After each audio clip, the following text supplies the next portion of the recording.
عزیزان گرامی، کچھ ایسے لوگ بھی تھے جو ایسے نعرے بازی کرتے تھے.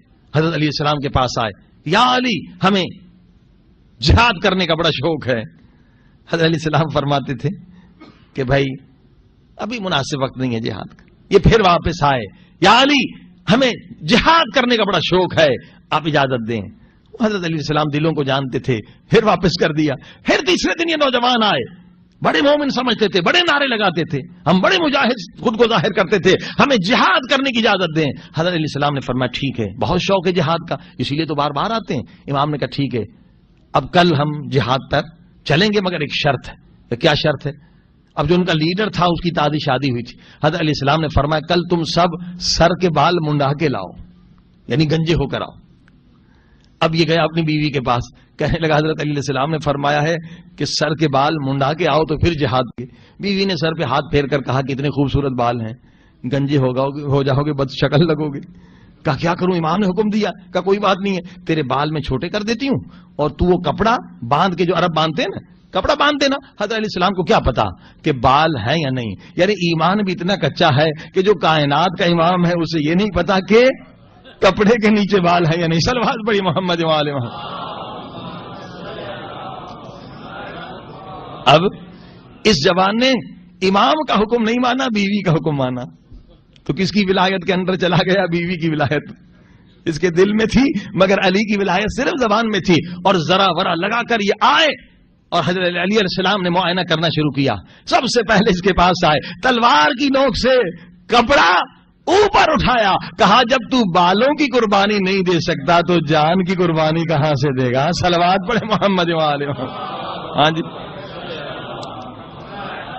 ہاں جی، جب بالوں کی قربانی نہیں دے سکتا تو جان کی قربانی کہاں دے سکتا؟ تو کیا گنجا ہونا واجب تھا؟ نہیں، واجب تو نہیں ہے، مگر ایک ٹیسٹ تھا.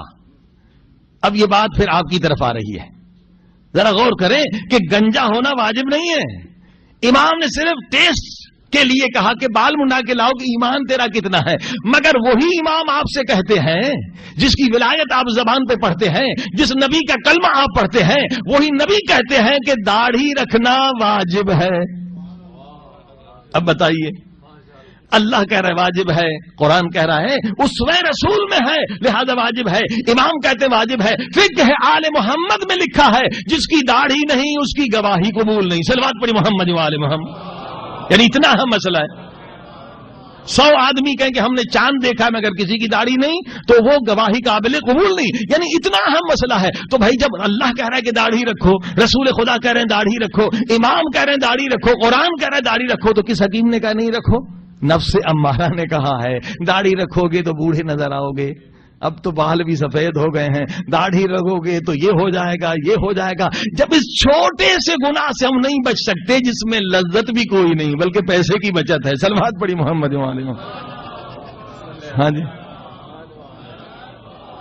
تو بڑے بڑے گناہوں سے ہم کیسے بچیں گے؟ یہ جنگ ہے نا. نفس کہتا نہیں خوبصورت نہیں لگو گے، یہ لگو گے، سارے بہانے نفس کے ہیں. بھائی جب اللہ نے حکم دے دیا بس بات ختم ہے، جب امام نے حکم دے دیا بس، جب فقہ نے کہہ دیا تو واجب ہے تو واجب ہے. عزیزان گرامی دیکھ رہے اب ولایت، اسی ولایت یعنی حکومت کو ماننا. اسی طرح سے اگر کوئی بیوی، اگر کوئی خاتون ہے، اگر کوئی مومنہ کہتی میں امام علی کو مانتی ہوں، بی بی فاطمہ زہرا کو مانتی ہوں، اور سر پہ حجاب کرتی نہیں، دوپٹہ صحیح رکھتی نہیں. صلوات پڑھی محمد وآل محمد. تو وہ بھی زبانی نعرے لگا رہی ہے، آئیڈیل اس کا کوئی اور ہے. بی بی فاطمہ زہرا سلام اللہ علیہا کو جس نے آئیڈیل نہیں بنایا. ہاں جی، چلیے داڑھی اور حجاب کا بڑا فرق ہے. اگر آپ داڑھی رکھیں گے ٹھیک ہے، آپ گناہ سے بچ گئے، مگر یہ نہیں کہ آپ کو ہمیشہ ثواب ملا جائے. اللہ نے خواتین کو زیادہ انعام دیا ہے.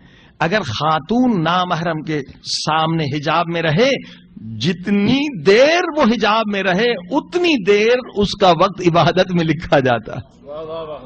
آپ داڑھی رکھیں تو بس ایک حرام سے بچے، عبادت کوئی نہیں. صلوات پڑھی محمد وآل. یہ اور زیادہ ان کے لیے فائدہ ہے. مثلا دیور گھر میں وہ بھی نامحرم ہے. یعنی اب یہ بہت سارے لوگوں کو یہ بھی پتا نہیں کہ نامحرم کون ہے. یعنی جب لڑکی بالغ تھی نا، جس سے شادی ہو سکتی تھی وہ نامحرم ہے. جس سے شادی اصلاً ہو ہی نہیں سکتی، یعنی شادی سے پہلے، تو وہ جو ہے جن سے شادی نہیں ہو سکتی اس سے، یہ چچا ہے ماموں، اس سے حجاب نہیں کرنا بھائی. جن جن سے شادی ہو سکتی ہے ان سے حجاب جو ہے واجب ہے. تو جتنی دیر خاتون حجاب میں رہے گی تو کیا ہوگا، وہ ٹائم عبادت میں لکھا جائے گا. اور حجاب واجب کوئی مشکل نہیں ہے. بالوں کو چھپائے، ڈھیلا لباس ہو، ہاتھوں کو ظاہر کر سکتی ہے، چہرے کو ظاہر کر سکتی ہے. البتہ اکثر علماء کہتے پاؤں پر بھی جراب ہونا چاہیے. اب آپ نے دیکھا بس اتنی سی زحمت ہوگی، اگر 5 گھنٹے وہ حجاب میں رہتی ہے، جاب کرنے جاتی ہے، حجاب میں رہتی ہے، تو کیا ہوگا، وہ 5 گھنٹے اس کا عبادت میں لکھا جائے گا. صلوات پڑھی محمد.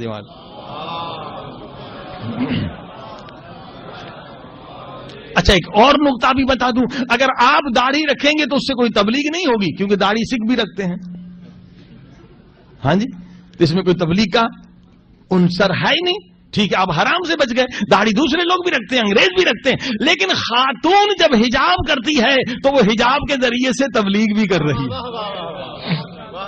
اور حقیقت ہے تبلیغ ہوتی ہے، بڑی تبلیغ ہوئی ہے. ٹورنٹو میں ہمارے دوست ہیں، انجینئر ہیں موسوی صاحب، ان کی بچی جو سید شادی تھی ماشاءاللہ جب 13 برس کی ہو گئی، کہا بیٹی اب تجھ پہ حجاب واجب ہے. چلی گئی. اب جیسے وہ بچی، سارے جو تو کرسچن تھے، غیر مسلم تھے، انہوں نے مذاق اڑانا شروع کر دیا، یہ کیا لباس ہے، یہ بہت تنگ کیا. بچی تھی آخر 13 برس کی، واپس آئی، کہا بابا آج مجھے بہت تنگ کیا گیا. سب نے مذاق اڑایا. کہا کوئی بات نہیں، کل پھر جانا اسی حجاب میں. کوئی مذاق کرے تو اس طرح سے جواب دینا. دوسرے دن گئی پھر مذاق. اب اس نے کہا بھی کل بھی تم نے میرا مذاق اڑایا. اب وہ اسٹیج پر تقریر کے لیے آ گئی، آج بھی تم تو 1-2 جملے میرے بھی سن لو. جو ساری لڑکیاں خاموش ہو گئی. کیا؟ کہا دیکھو تم حضرت مریم کا احترام کرتی ہو. سب نے کہا کیوں نہیں کرتے، ہم سارے عیسائی ہیں، حضرت مریم کو کون احترام نہیں کرتا، ہم سب عیسائی ہیں، حضرت مریم کا احترام کرتے ہیں. کہا میرا دوسرا سوال یہ ہے کہ تم نے حضرت مریم کا اسٹیچو یا اس کی تصویر دیکھی ہے؟ کہا وہ بھی دیکھی. کہا تم نے دیکھی ہے اس کا احترام؟ کہاں دیکھی ہے، کیونکہ وہ لوگ تصویر بھی بناتے ہیں، اسٹیچو بناتے ہیں. کہ حضرت مریم کی تصویر دیکھی؟ کہاں. کہا میرا آخری سوال یہ ہے کہ حضرت مریم کا لباس مجھ جیسا ہے یا تم جیسا ہے؟ صلوات پڑھیے محمد و آل محمد. اکیلی مسلمان بچی سید دادی نے پورے کلاس میں تبلیغ کر لی. بس یہ چھوٹی تقریر کر کے اتری تو خود یہ کہتی ہے سید دادی کہ ایک کرسچن بچی آگے بڑھی، کہنے لگی کہ آج تو آپ نے میرا دل کا مشکلی، جو میری مشکل تھی، یعنی روان شناسی کے اعتبار سائیکولوجیکلی میں ایک پرابلم میں تھی، آپ نے وہ حل کر دی. کہا وہ کیا؟ کہا میں جب آتی تھی اسکول بس میں تو ظاہر ہے میرا لباس ایسا ہوتا تھا، میری ٹانگیں ننگی ہوتی تھی، تو مرد جو ہے وحشی حیوانوں کی طرح گھور گھور کے میری ٹانگوں کو دیکھتے تھے. مجھے بڑا غصہ آتا تھا کہ ان کی آنکھیں نکال دوں، کیونکہ یہ فطرت میں انسان کے شرم ہے. یہ جو میڈیا ہے نا پروپیگنڈا سے عورت کو بے شرم کرتے ہیں فیشن کے بہانے سے، اس کی فطرت میں تو شرم ہے.